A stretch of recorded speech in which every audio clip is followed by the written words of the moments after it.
ஸ்ரீ மாத்திரை நமக. ஸ்ரீ வித்யா சேனல் நேயர்கள் நிறைய பேர் கேட்டுகிட்டே இருக்க கேள்வி, இந்த மருதாணி வைக்கிறதுனால நமக்கு என்ன பலன் சார், அதனால என்ன நன்மைகள், அப்படிதான் நிறைய பேர் கேட்டே இருக்காங்க. உண்மையிலேயே நம்ம முன்னோர்கள் ஒவ்வொரு விஷயமும் ஒரு மருத்துவம் சம்பந்தமான விஷயங்களை பூத்தி இருக்கிறாங்க. அதில் ஒன்று தான் அந்த மருதாணி வைக்கிறது. மருதாணி வைப்பது அப்படின்னால நம்ம உடம்பில் இருக்கக்கூடிய நச்சுக்கள் நம்ம உடம்பை விட்டு வெளியேறும். அதே மாதிரி பிளட் பியூரிஃபிகேஷன் ஏற்படும், ரத்த சுத்தம் ஏற்படும். ஒரு சாஸ்திரத்தில் ஒரு விஷயம் இருக்குது, என்ன அப்படின்னா, மருதாணி ஒருத்தர் வைத்தால் அந்த மருதாணி வச்சதுலேருந்து 6 நாள் வரைக்கும் அவருக்கு மரணமே ஏற்படாது அப்படின்னு நம்ம சாஸ்திரத்தில் சொல்லப்பட்டிருக்கு. அதே போல் எவ்வளவு கண் திஷ்டிகள், திட்டுக்கள், சாபங்கள், மனக்கசப்புகள் இருந்தாலும் இந்த மருதாணி வச்சோம்னா அந்த திட்டுக்கள், சாபங்கள் செயல்படாது. குறிப்பாக கண் திஷ்டிகள் நீக்கக்கூடியது.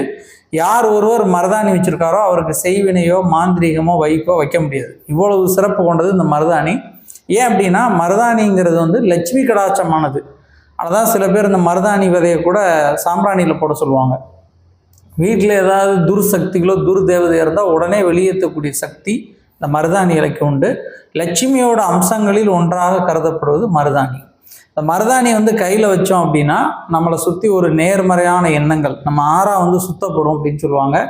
மருதாணி வச்சிருக்கும் போது தோல்விகளே இருக்காது அப்படின்னு சாஸ்திரங்களில், புராணங்களில் குறிப்பிட்டிருக்கு. யார் ஒருவர் கையில் மருதாணி வச்சுட்டு ஒரு காரியம் பண்ணுறாரோ அவருக்கு எந்தவித தோல்வியும் ஏற்படாது அப்படின்னு சொல்லப்பட்டிருக்கு. குறிப்பாக கோயிலுக்கு வரக்கூடியவர்கள் மருதாணி வைத்து அந்த மருதாணி கையோடு வருவதே ஒரு தெய்வ அம்சம் அப்படின்னு சொல்லுவாங்க.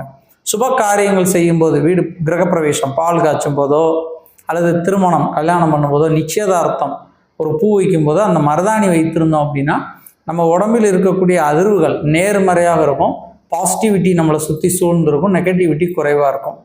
அதே போல் யாராவது ஒருத்தர் நமக்கு தெரியாமலே நமக்கு ஏதாவது இடையூறு பண்ண நினச்சாலோ, கெடுதல் பண்ண நினச்சாலோ, ஏதாவது துர்தேவதைகள், துர்சக்திகள் உள்ள இடத்துக்கு நம்ம போனாலோ இந்த மருதாணி அணிஞ்சு வச்சுட்டு போனோம் அப்படின்னா அந்த சக்திகளால் வரக்கூடிய கெடுபலன்கள்லேருந்து நம்ம விடுபட முடியும். மருதாணி பெரும்பாலும் இடது கையில் தான் வைப்பாங்க. ஏன்னா வலது கையில் வைக்கும்போது நம்ம சாப்பிடும்போது அது ஒரு சில டிஸ்டர்ப் ஆகும் அப்படின்னு சொல்லிட்டு இடது கையிலையும் வைக்கலாம், வலது கையிலையும் வைக்கலாம். வலது கையில் வைக்கும்போது சாப்பிடும்போது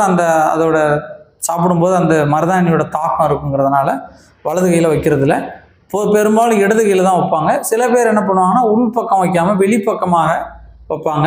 இந்த கெமிக்கல் உள்ள அந்த மெகந்தி அது இதுன்னு பண்ணுறத விட இயற்கையாகவே மருதாணி இலை வாங்கி அந்த மருதாணி இலையை நாம் அரைத்து வைப்பது ரொம்ப விசேஷம். அதே மாதிரி உஷ்ண உடம்புகள், ஹீட் உடம்பாக இருந்தாலோ, பெண்களுக்கு வரக்கூட மாதவிடாய் தொந்தரவுகள், இந்த வெள்ளைப்படுதல், கர்ப்பப்பையில் இருக்கக்கூடிய நீர்க்கட்டிகள், பிசிஓடின்னு சொல்லப்படுற சினைப்பை நீர்க்கட்டிகள் இந்த மருதாணி வைத்தால் விலகும். அவ்வளவு சிறப்பு கொண்டது இந்த மருதாணி. மருதாணி வைப்பது ரொம்ப ரொம்ப விசேஷம். அதனால தான் நம்ம முன்னோர்கள் எல்லா ஒரு சுப காரியங்கள், விசேஷ காலங்களிலும் இந்த மருதாணி வைத்தாங்க. இந்த வீடியோ பார்த்துட்டு இருக்க நீங்களும் மருதாணி வைத்து பலன் பெறணும் அப்படிங்கிற உயர்ந்த நோக்கத்தோடு தான் இந்த வீடியோ பதிவிடுறோம். கண்டிப்பாக நீங்கள் இந்த வீடியோ பார்த்து முடித்தோடனே கண்டிப்பாக மருதாணி வாங்கி கையில் வைப்பீங்க அப்படின்னு எனக்கு நம்பிக்கை இருக்குது. இந்த வீடியோவுக்கு மறக்காமல் லைக் பண்ணுங்கள். ஏன்னா நீங்கள் லைக் பண்ணிங்கன்னா தான் இந்த வீடியோ எல்லாருக்கும் காட்டும் யூடியூப்பு. அதனால் மறக்காமல் லைக் பண்ணுங்கள்.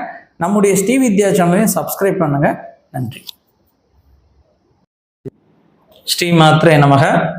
நமது சப்ஸ்கிரைபர்கள், நம்ம அன்பர்கள் எல்லோரும் பயன்படணும் அப்படிங்கிற உயர்ந்த நோக்கத்தோட தெய்வீக பொருட்கள், ருத்ராட்சம், தாமரமணி மாலை, கருங்காலி மாலை, ஸ்படிக மாலை, கோமதி சக்கரம், மகாலட்சுமி சோழி, அஞ்சனைக்கல், அரகஜா, புனுகு, இப்படி தெய்வீக பொருட்கள் எல்லாருக்கும் கேட்குறாங்க. அவங்களுக்கு நம்மளால் முடிந்த அளவு குறைந்த லாபத்தில், ரொம்ப விலை இல்லாமல், இந்த சரியான விலையில் எல்லோரும் கொடுக்கணும் அப்படிங்கிற உயர்ந்த நோக்கத்தோட நம்ம எல்லா பொருட்களும் விற்பனை செய்து கொண்டிருக்கிறோம். அப்படி அந்த பொருட்கள் உங்களுக்கு தேவையாக இருக்குது, அது சுத்திகள் செய்து, பூஜைகள் செய்து, நியாயமான முறையில், தர்மமான முறையில் கரெக்டாக உங்களுக்கு வேணும் அப்படின்னு நினச்சிங்க அப்படின்னா இந்த கீழே இருக்கக்கூடிய நம்பரை தொடர்பு பண்ணிங்கன்னா எங்கிட்ட இருக்கக்கூடிய பொருட்களோட விலைப்பட்டியல் உங்களுக்கு அனுப்புவோம். அந்த விலைப்பட்டியலை நீங்கள் பார்த்துட்டு உங்களுக்கு என்ன பொருள் வேணும் அப்படின்னு சொன்னீங்கன்னா உங்களுக்கு நாங்கள் தபால்லையோ, கொரியர்லையோ, பார்சலாவோ உங்களுக்கு அனுப்பி வைப்போம். இந்த கீழே இருக்கக்கூடிய நம்பரில் வாட்ஸ்அப்பில் உங்களுக்கு தெய்வீக பொருட்கள் வேணும் அப்படின்னு நீங்கள் தொடர்பு பண்ணிங்கன்னா நாங்கள் உங்களுக்கு விலைப்பட்டியல் அனுப்பிச்சு அந்த பொருட்களை நீங்கள் பார்த்து வாங்கிக்கலாம். உங்களுக்கு தேவை இருந்தால் கீழே இருக்கக்கூடிய நம்பரை வாட்ஸ்அப்பில் தொடர்பு கொள்ளுங்கள். நன்றி.